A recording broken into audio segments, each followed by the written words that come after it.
नमस्कार, आप देख रहे हैं न्यूज 18 इंडिया। मैं हूं आपके साथ प्रीति रघुनंदन। यूक्रेन के राष्ट्रपति जेलेंस्की ने एक बार फिर बाइडेन से गुहार लगाई है। जेलेंस्की ने कहा है कि बाइडेन एक बार फिर कीव आ जाए, चाहे कुछ देर के लिए ही सही, क्योंकि यूक्रेन में पुतिन जो कर रहे हैं उसका सबूत बाइडेन को देखना जरूरी है। वो सबूत जिसमें पुतिन यूक्रेन के सैनिकों का टॉर्चर कर रहे हैं, उन्हें दाने दाने के लिए तरसाकर उन्हें यातनाएं दे रहे हैं। क्या है इस टॉर्चर चैम्बर का सच, इस रिपोर्ट में देखिए।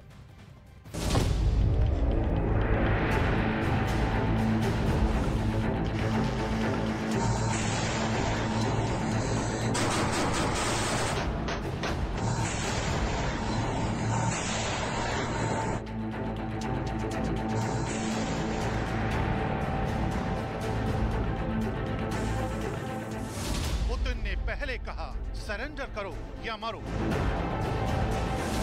अब सरेंडर के बाद पुतिन का टॉर्चर चेंबर वाला प्लान। कहते हैं इश्क और जंग में सब जायज है, लेकिन यूक्रेन के खिलाफ बदले की आग में इस वक्त पुतिन ऐसे जल रहे हैं कि उन्होंने इस महाजंग में जायज और नाजायज के बीच का फर्क ही मिटा दिया है।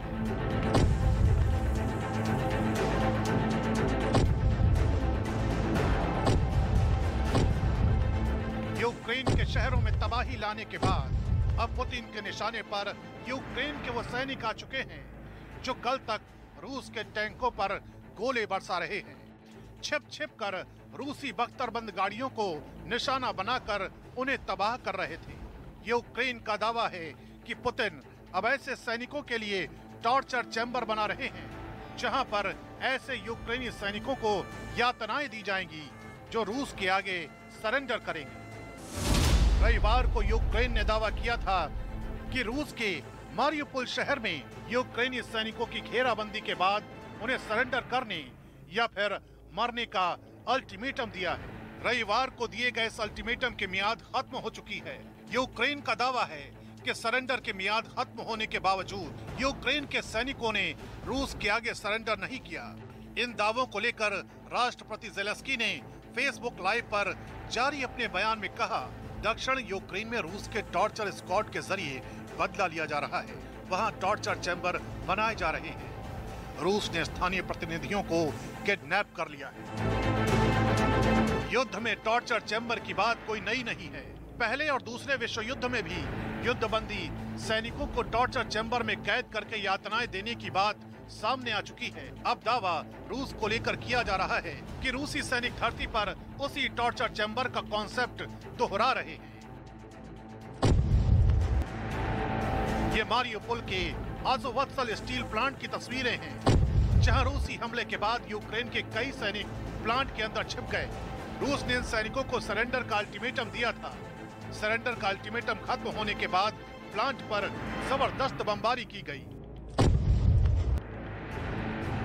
हालांकि यूक्रेन के इन सैनिकों के लिए टॉर्चर चैम्बर को लेकर रूस और यूक्रेन के अपने अपने दावे हैं। यूक्रेन दावा कर रहा है कि उसके सैनिक मरते दम तक रूस के आगे सरेंडर नहीं करेंगे, जबकि रूस का दावा है कि सरेंडर करने वाले अपने ही सैनिकों के खिलाफ यूक्रेन ने शूट एट साइट का ऑर्डर जारी किया है, जिसके चलते यूक्रेनी सरेंडर नहीं कर रहे।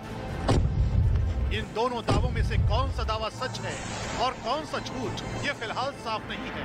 वैसे भी युद्ध के बीच अपने सैनिकों का मनोबल बनाए रखने के लिए सेना ऐसे प्रोपेगेंडा पर काम करती है जो इस वक्त यूक्रेन में दिख रहा है।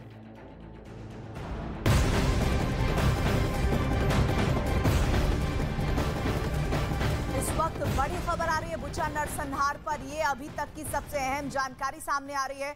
हर 5वें नागरिक की हत्या का आरोप लग रहा है रूस पर। बुचा के मेयर का ये बहुत बड़ा दावा, रूसी सैनिकों पर ये नरसंहार का आरोप लग रहा है कि हर 5वें नागरिक पर ये नरसंहार किया गया है।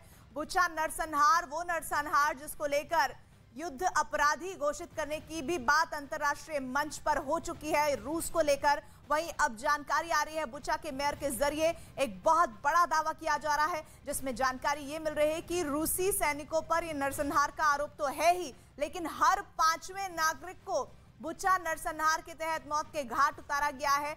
ये आरोप अपने आप में बहुत बड़ा हो जाता है।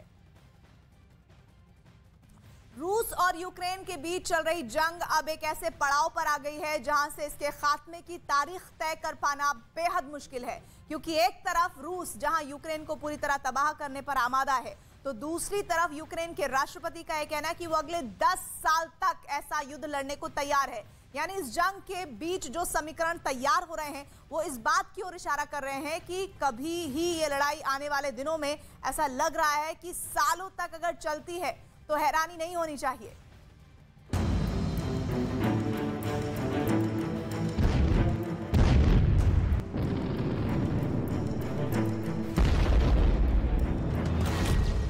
क्या रूस और यूक्रेन के बीच जंग 10 साल चलने वाली है?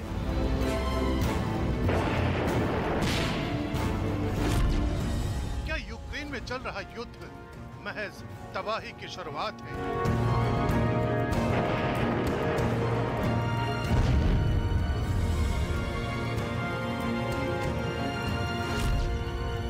क्या यूक्रेन युद्ध से लिखी जाएगी तीसरे विश्व युद्ध की खौफनाक स्क्रिप्ट?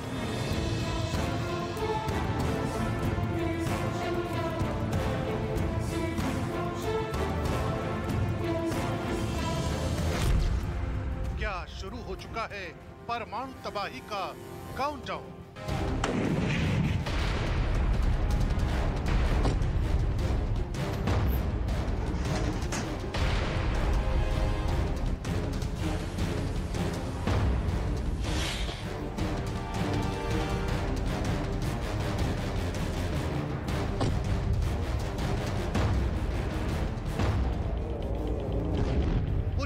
के लिए यूक्रेन में चल रही जंग से कुछ ऐसे ही सवाल निकल कर आ रहे हैं, क्योंकि जिस जंग को लेकर यह दावा किया जा रहा था कि रूस महज चंद दिनों के भीतर इसे जीत लेगा, उसी रूस को यूक्रेन के खिलाफ लोहे के चने चबाने पड़ रहे हैं। भले ही पुतिन की ताकतवर सेना ने अपने दमदार हथियारों से यूक्रेन के चूल्हे हिला दी हैं, लेकिन ज़ेलेंस्की की सेना का हौसला लगातार रूस को भारी चुनौती दे रहा है। अब ये चुनौती कितनी बड़ी होने जा रही है, इस बात का जिक्र खुद यूक्रेन के राष्ट्रपति ने कर दिया है। CNN से बात करते हुए राष्ट्रपति ज़ेलेंस्की ने दावा किया है कि यूक्रेन इस जंग को अगले 1 दशक तक लड़ सकता है। रूस के खिलाफ यूक्रेन अगले 10 साल तक जंग को तैयार है।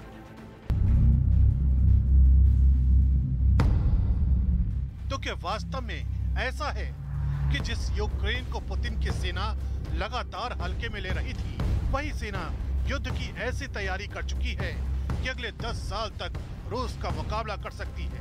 वैसे रूस की वॉर मशीनरी के आगे राष्ट्रपति ज़ेलेंस्की का बयान बचकाना माना जा सकता है, लेकिन युद्ध के मैदान से यूक्रेन के हौसले और रणनीति की जो तस्वीरें आई हैं, वो ज़ेलेंस्की के दावे को पंख जरूर लगाती हैं। इतना ही नहीं, रूस के साथ जंग में बुरी तरह तबाह हुए खार्किव के मेयर का भी दावा है कि यूक्रेन की हिम्मत के आगे रूस को झुकना ही होगा। Дорогие харьковчане, сегодня 53-й день войны. यूक्रेन के लिए इस वक्त उसकी सबसे बड़ी ताकत उसका हौसला ही है। वक्त वक्त पर ज़ेलेंस्की न सिर्फ ग्राउंड जीरो पर जाकर लोगों का हौसला बढ़ा रहे हैं, बल्कि रूस की बर्बरता को भी दुनिया के सामने पेश कर रहे हैं। इसी कड़ी में खार्किव में रूसी हमले में यूक्रेन के लोगों की मौत पर राष्ट्रपति ज़ेलेंस्की ने अपना गुस्सा जाहिर किया है। उन्होंने इन मौतों के लिए रूस की सेना और पुतिन को जिम्मेदार बताया है। साथ ही दुनिया भर के देशों से इस बात की अपील की है कि वो जंग में यूक्रेन की मदद के लिए आगे आए। Торкнулися конкретних напрямків можливої співпраці з Міжнародним валютним фондом як найближчим часом, так і в перспективі кількох років. Впевнений, що прогрес у наших відносинах з фондом буде відчутним. І я хочу подякувати пані Кристаліні за особисту і вагому. दरअसल रूस इस युद्ध को लेकर जितना आक्रामक है, उतना ही यूक्रेन भी। भयानक तबाही के बाद भी यूक्रेन की सेना किसी भी मोर्चे से 1 इंच भी पीछे हटने को तैयार नहीं है। इतना ही नहीं, यूक्रेन प्रशासन लगातार रूस पर युद्ध अपराध के आरोप लगाकर उसे घेरने की कोशिशों में जुटा हुआ है। खार्किव में हुए हमले के बाद एक बार फिर रूस पर ऐसा ही आरोप लगाया गया है। मध्य खार्किव में हुई गोलाबारी उदाहरण है कि रूस जब खार्किव पर कब्जा नहीं कर पा रहा तो वो उसे सिलसिलेवार तरीके से नष्ट करने पर आमादा है।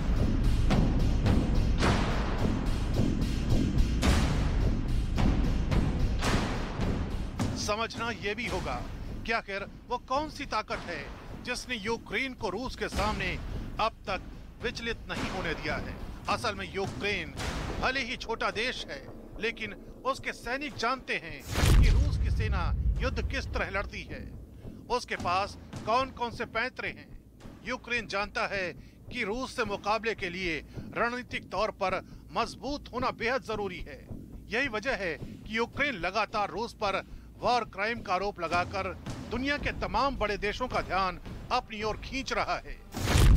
और जो सबसे बड़ी बात है वो है ये कि पश्चिमी देशों के 30 से ज्यादा देश यूक्रेन की मदद कर रहे हैं, जबकि नेटो और यूरोप भी इस जंग में यूक्रेन को लगातार हथियारों की सप्लाई कर रहा है।